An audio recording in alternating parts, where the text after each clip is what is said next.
American Heroes Outdoors is brought to you by Warrior Boats, Gate City Bank, Marcus Theaters, Woodland Resort, and Concordia College Moorhead.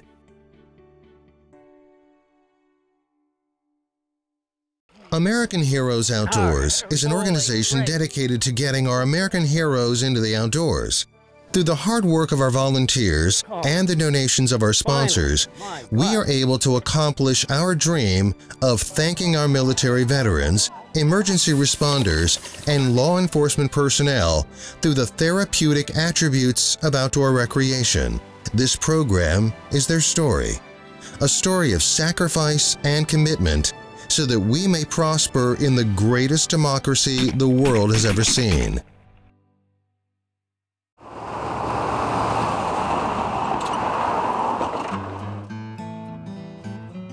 Welcome to American Heroes Outdoors. I'm David Morse.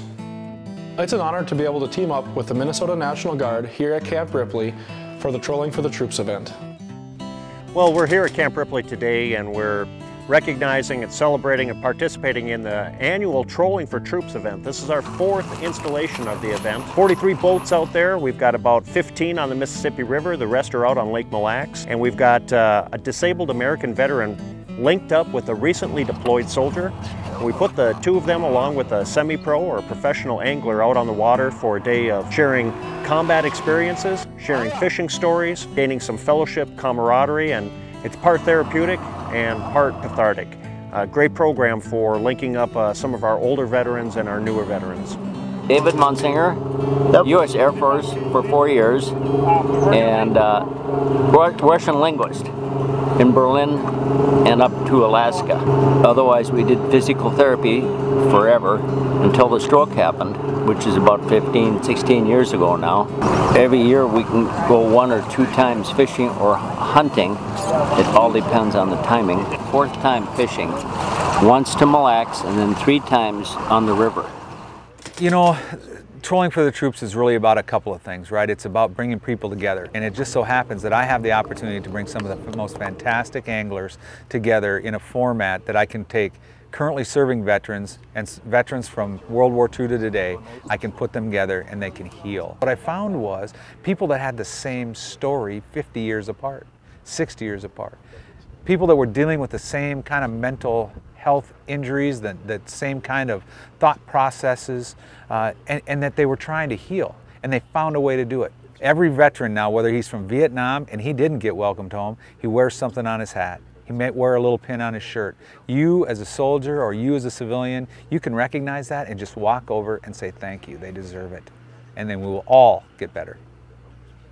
Here at Camp Ripley, we do a lot of things for veterans and current serving soldiers, whether it be the turkey hunts, the deer hunts, and now we brought in fishing. It's a lot of fun, and you know, the biggest thing that me and the Colonel talk about all the time is how much the outdoors opens these people up. You know, a lot of the veterans or current serving soldiers are pretty quiet when you first meet them, and you get them out on the water and it takes about 2 seconds and they forget about everything. This event, I hope, continues to grow. We want to get more veterans here. We want every veteran to have the opportunity that these veterans had today out on the water.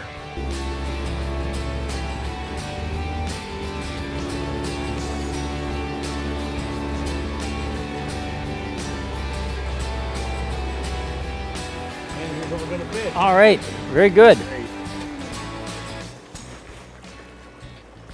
There you go. Flip it right out All right. there. We have a new fishing reel for disabled people. I definitely don't have to be vets to appreciate this. You know, for whatever reasons, people lose their ability to use one of their arms, and it's in the fishing world, it required, you know, basically 2 hands to fish, one to hold the rod and the other to turn the reel.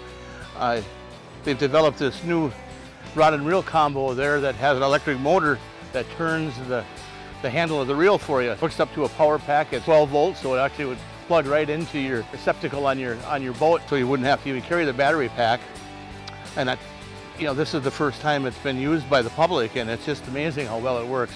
The guy that made those is All right. A dentist in Brainerd, and he has got a handicapped son, I think 43 years old right now, and he likes to fish. It's just like me. Oh, look at the size of that bass. Sweet. Oh. Nice fish. Nice fish. Oh, nice. Beauty. Oh, All right. there we go. All right, my God. Holy crepe. You know, I spent my time in the military back in the Vietnam conflict. You know, 1969, spent my year in Vietnam. Interesting. You know, we didn't get much of a homecoming when we came home, and you know, now it's people more appreciate what we did back then. I'm a pretty emotional guy, so I gotta get tears in my eyes quite regular when I hear people talking about their experiences and, you know, what they gave up to protect our country and give us our freedom, so we can do this on the river. All right. Hey. All right, my God. Want to find out more about American Heroes Outdoors? Do you like to play trivia? Find us on Facebook and like American Heroes Outdoors to answer our weekly trivia question for your chance to win gift cards or great American Heroes outdoor gear. This week's trivia question. This president was a famous American general and became a national hero after defeating the British in the Battle of New Orleans, the last major battle of the War of 1812. Name this president. Weekly winners will be announced on Facebook the evening of the show.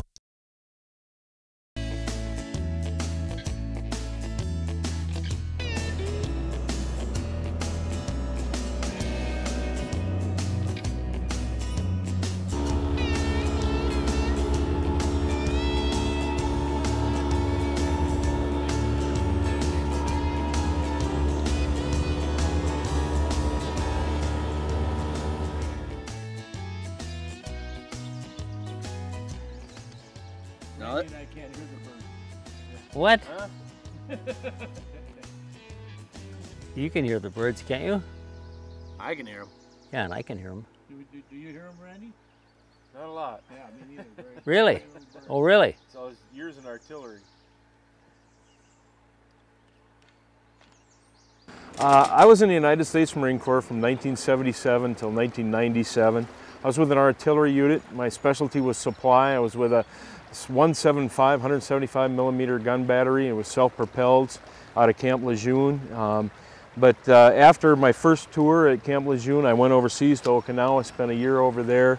One of the most unique things in my service was I had an opportunity to serve as a deputy game warden because I was assigned to a forestry division along with a wildlife biologist as well as a fisheries biologist, so I learned a lot more about fishing. Even though I grew up in Minnesota and was around it a lot, it really, you know, the military gave me an even stronger desire to someday, maybe at retirement, maybe a few years from now, make fishing a part of my career choices in life. After my initial service, those 3 years I re-enlisted, went on to become a recruiter and a recruiter support specialist, and served out 13 years on the recruiting force in Minneapolis. In fact, one of the people we've got here today is a young man that I put in the Marine Corps back in the 1980s. He's back here as a veteran fishing in this event today. Wow. Come on. You ready? Go!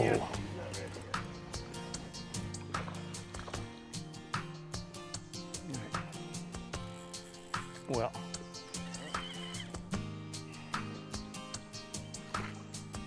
Okay. Well, for God's sake, come on.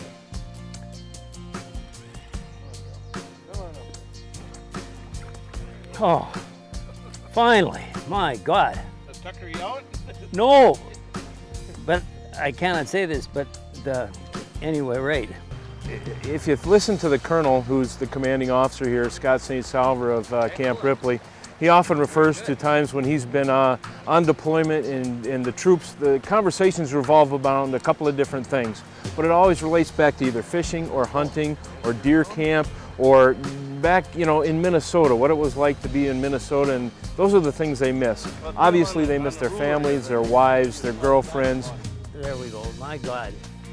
But really, we're Minnesotans, and we hunt and fish. And when you're on deployment and they're gone and they're away, those are the things they think about. So for them to come home and have an opportunity to do something like this, come out here and again, come together with older veterans from other generations, World War II veterans, Korea era veterans, Vietnam veterans. It's a great thing, and it is very emotional. And that's the start of something good though now. Yeah. Every June for the past 11 years, Bemidji, Minnesota plays host to the Kraus Anderson Walleye Classic, a charitable walleye tournament held on the city's namesake Lake Bemidji. The Kraus Anderson Walleye Classic has donated over $500,000 to local charities, including Wounded Warriors, and this year they invited American heroes Chris Schneider and Sam Floberg to join them for a day of fishing on their road to recovery from traumatic injuries suffered in the line of duty while serving our country. Hey Chris, so should we have a little friendly competition here, like Army Air Force? $1? You're Air Force. So if you're like a genius, you're Air Force, and then you're automatically down here just because you're Air Force. You ever fish the Red River? Yeah. Catfish and stuff? Yeah. Do you know Dinkelman at all, by chance? I don't. Well, he has a guide service on there out of Moorhead. Like 2 years ago, I went on there and so I ate some of his cut bait, and that's been sitting out in the sun all day. Just nice and warm and smelly. Yeah. I didn't puke, but I made 2 other people puke. My name is Sam Floberg. I deployed with the 188th ADA out of Grand Forks, North Dakota, and we deployed to Afghanistan back in 2006. 8 months into country, on Thanksgiving Day, I was injured in an RPG ambush. The first 2 rounds flew past my head, and I was in a 1151 up-armored Humvee. And so when the 3rd round blew up on us, it kind of gave us faith that our equipment was doing its job. But the 4th round ended up blowing up on the outside of the Humvee, and the core of the RPG penetrated the rear passenger door and cleanly severed my leg and then killed the driver, Nathan Goodiron. I remember just bits and pieces of that night. Then I spent 8 months at Walter Reed, learning how to walk and function again. There you go. And while I was there, you saw people worse off than you right next to you, and they're like, "Oh no, don't look at me, I'm blowing up, I'm disfigured, my life is over." Myself and others were just like, "Okay, yeah, this happened, what's next? Let's move on. Like, what else can I do? I just need to find a different way of doing the same thing I used to enjoy doing." I'm still having some troubles every now and then, like I still feel my right foot and the pain, but yeah, like, being out on the water just kind of makes me forget about 16-footer? it. Like everything's normal again. Yeah, for these weekends, where I get to come out here, go to Bemidji and fish, with Wounded Warrior Guide Service and the Kraus Anderson Walleye Classic. And just everything from the day-to-day life just kind of goes out the window, and it's just being out in nature and how nature is able to heal you. It's a small guy. So yeah, there's still days that I struggle, and like I still feel my right foot where the rocket went through my shin. Yeah, now I just have to find new ways of enjoying life or enjoying the same thing that I used to, just finding different ways to doing it. Like I have 6 different legs. When I was out at Walter Reed, there's another organization that brought vets out fishing and learning how to tie flies and fly fish. And so it's kind of the same philosophy, getting them out in nature. Because just being out, getting away from the city is just therapeutic.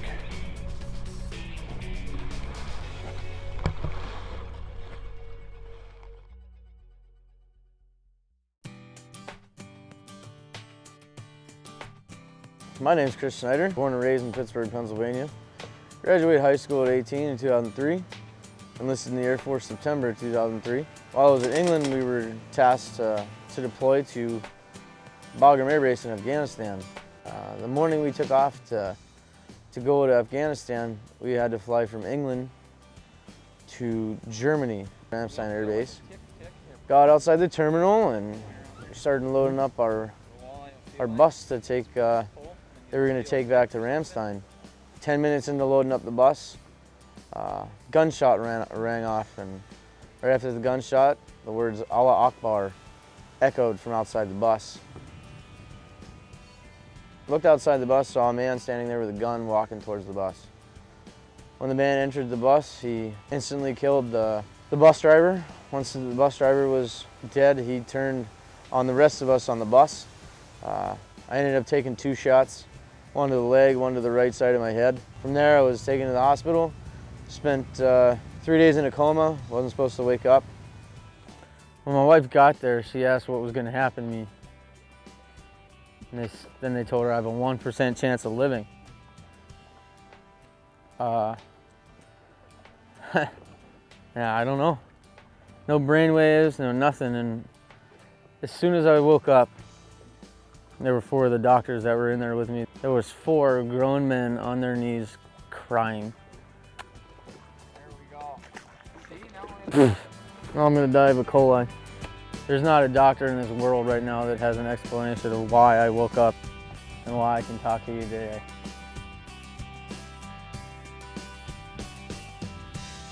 Nobody.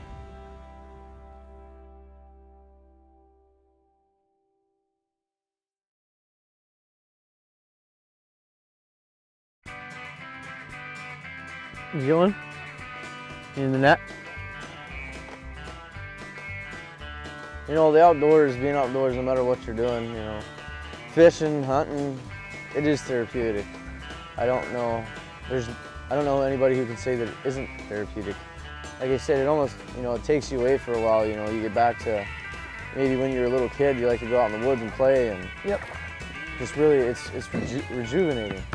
Just do one more of those. You know, you're having a bad day or, you know, a bad week. You know, you get that weekend, you go out fishing, and really all doesn't matter after that. Nothing really matters when you're outdoors. If you were once an outdoorsman and you don't think you can anymore because of whatever injury you might have, in a nice way, I'd like to say that you're wrong.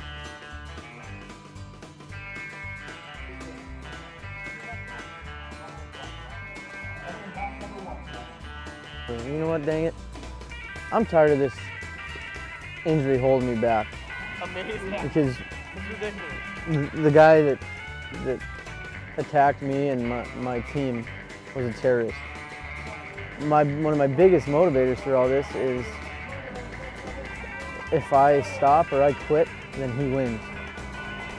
So my thing is to just keep going, do what you can, do everything that he didn't want you to do.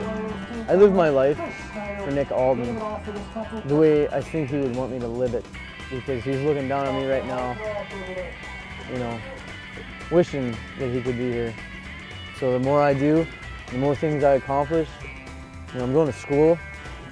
You know, it's kind of like flipping him the bird. Like, you didn't beat me. I got to tell one quick story. I know this one's so fast. That's good. Are you going to roast them? Yeah, 10 minutes left. 10 minutes left. It was the bottom of the ninth. 3-2, 3 on, 2 outs. 10 minutes left. He's like, I got one. So he's feeding it line, sets the hook. And me and Jeff are like, this is a big fish, you know? It's swimming this way, it's going this way, and it's coming and it's fighting. I'm just like, take your time. Gets it up. And I pull one in. Ice scoop. What? Ice scoop. That's not an ice scoop! You've got to be kidding me. No way. Biggest ice scoop I've ever seen in my life.